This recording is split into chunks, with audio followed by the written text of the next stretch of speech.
Assalamualaikum warahmatullahi wabarakatuh. Perkenalkan, nama saya Adinda Syafira Mutiara dari kelas 11-9 absen 1. Saya akan menjelaskan materi tentang POC, kekuasaan Batak, kekuasaan Inggris, kekuasaan Belanda, politik pintu terbuka, dan yang terakhir politik etis. Yang pertama, POC. POC adalah perusahaan perdagangan milik Belanda yang beroperasi di Indonesia mulai pada abad ke-17 hingga awal abad ke-18. Sebelum didirikannya POC, para pedagang di Indonesia saling bersaing satu sama lain untuk mendapatkan keuntungan yang berlimpah. Pada saat itu, Belanda sedang berperang melawan Spanyol dan Portugis. Akhirnya, pemerintah Belanda pun ingin menyatukan perdagangan Belanda dalam satu kongsi atau organisasi perusahaan. Akhirnya didirikanlah POC pada tanggal 20 Maret tahun 1602 yang dikelola oleh 17 pengurus pusat. Tujuan utama didirikannya POC adalah untuk menghindari persaingan antar pedagang Belanda, mengatasi persaingan antar pedagang Eropa lainnya, menguasai dan memonopoli perdagangan rempah. Mereka mendirikan benteng-benteng perdagangan dan menguasai jalur perdagangan rempah-rempah. Kekuasaan POC juga mencakup praktik monopoli dan sistem tanam paksa. Pada akhirnya, kebijakan eksploitatif POC menyebabkan perlawanan lokal, seperti pemberontakan Jawa pada tahun 1628 sampai tahun 1629, dan Perang Padri di Sumatera juga. Akibat masalah keuangan dan tekanan eksternal, POC kemudian bangkrut pada tahun 1799. Hingga pada akhirnya POC disebut sebagai yang artinya tergenggam dalam korupsi, dan pemerintah Belanda mengambil alih saham, juga mengambil alih daerah wilayah kekuasaan POC. Pada tanggal 31 Desember tahun 1799, POC dibubarkan. Selanjutnya, kekuasaan Batak. Pada awal tahun 1795, pasukan Prancis menyerbu Belanda, memicu berbagai perubahan politik. Kaum patriot dari Prancis menginginkan Belanda menjadi negara kesatuan. Raja William V melarikan diri ke Inggris, dan Belanda dikuasai oleh Prancis membentuk Republik Batak yang dipimpin oleh Louis Napoleon. Pengaruh politik di Belanda memengaruhi kondisi politik di Indonesia juga.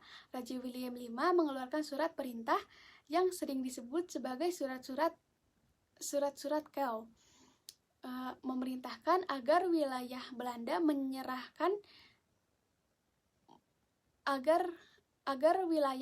diserahkan kepada Inggris. Inggris mengambil alih beberapa wilayah di Indonesia.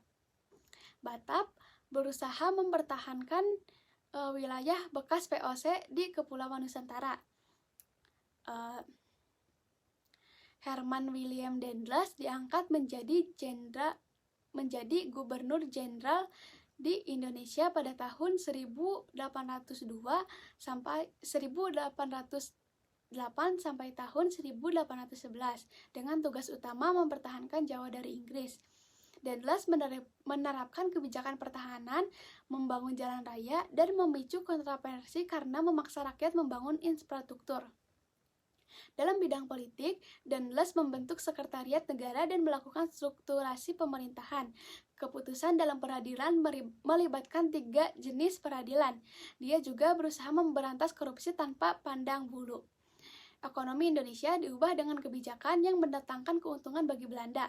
Uang kertas dikeluarkan, Dewan Pengawas Keuangan dibentuk, dan pajak kepada swasta diperkenalkan.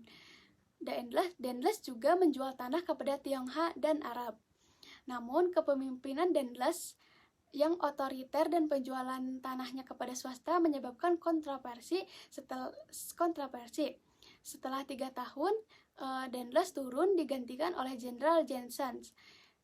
Inggris berhasil menguasai Batavia, dan melalui perjanjian Tuntang pada tahun 1811, Belanda mengakui kekalahannya kepada Inggris, juga menyerahkan pulau dan Pulau Jawa dan sekitarnya.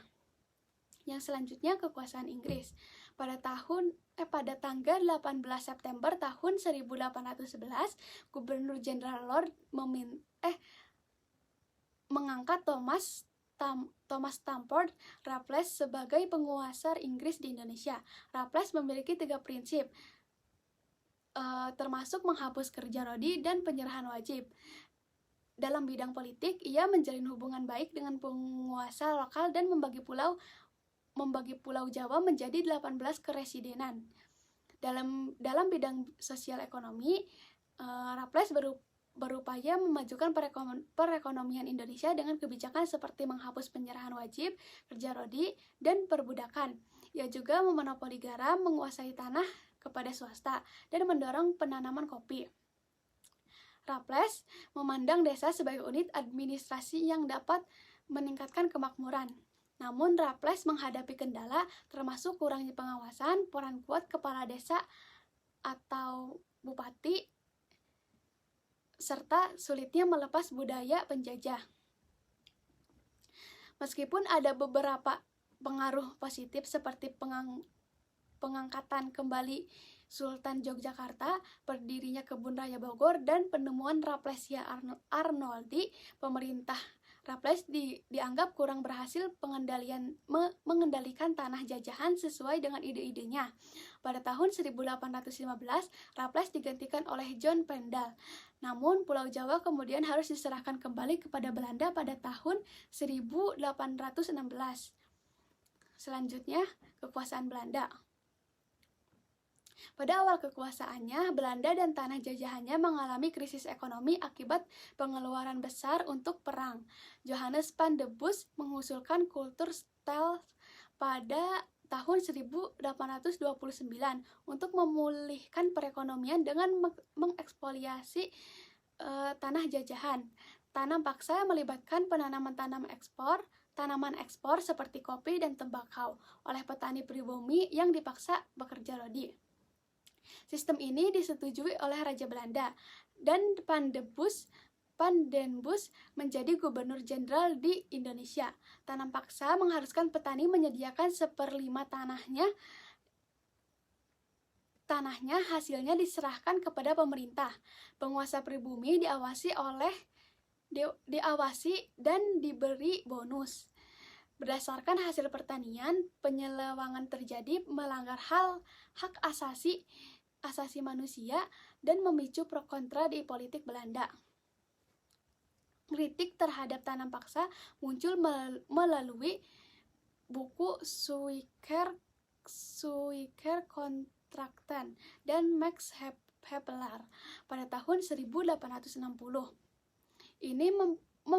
Ini juga mempercepat penghapusan tanam paksa dan sistem tanam paksa ekonomi liberal, di mana kegiatan ekonomi diserahkan kepada pihak swasta. Meskipun demikian, penderitaan bagi rakyat Indonesia belum berakhir, tetap berkelanjut dengan kerja paksa dan pembangunan infrastruktur dan pembayaran pajak, sementara hasil pertanian menurun. Selanjutnya, politik pintu terbuka. Pemerintahan kolonial Belanda menerapkan kebijakan politik pintu terbuka Indonesia untuk membuka ekonomi kepada pihak swasta. Latar belakangnya termasuk penyimpangan dalam sistem tanam paksa, perkembangan dalam liberalisme, kemenangannya kaum liberal di parlemen Belanda, serta Traktat Sumatera pada tahun 1871 yang memberikan kebebasan bagi Belanda. Kebijakan ini menghapus sistem tanam paksa, menyerahkan ekonomi kepada swasta, dan memunculkan undang-undang agraria. Investor asing termasuk dari Belanda dan Eropa berperan dalam eksploitasi di negara jajahan. Pemerintah Hindia Belanda sebagai pengawas ekonomi dengan undang-undang agraria, sementara undang-undang gula mengalihkan perusahaan gula milik pemerintah kepada swasta. Dampaknya mencakup ekspansi perkebunan di Indonesia seperti tembakau, tebu, dan kina. Meskipun memberikan keuntungan besar bagi Belanda dan kaum swasta, politik pintu terbuka menyebabkan kemiskinan, penurunan konsumsi, dan perubahan sosial ekonomi di masyarakat lokal. Prasarana seperti rel kereta api dibangun untuk memperlancar ekspor hasil perkebunan, tetapi perubahan kepemilikan tanah dan tenaga kerja menyebabkan kelaparan meluas di mana-mana. Yang terakhir, politik etis. Politik etis juga dikenal sebagai politik balas budi, merupakan inisiatif Belanda untuk membalas jerih payah ekonomi dari kekayaan alam Indonesia. Dicetuskan oleh Theodore van de Penter. Programnya mencakup edukasi irigasi imigrasi dan penyimpangan dalam penerapan gratis. Sekolah-sekolah didirikan termasuk sekolah untuk pegawai negeri dan anak perempuan. Politik etis meliputi pembangunan sarana pertanian, transportasi, dan mendorong kesadaran nasional di Indonesia, seperti yang dilakukan oleh Budi Utomo yang mendirikan organisasi pertama, yaitu Budi Utomo. Sekian yang dapat saya sampaikan, kurang lebihnya mohon maaf. Assalamualaikum warahmatullahi wabarakatuh.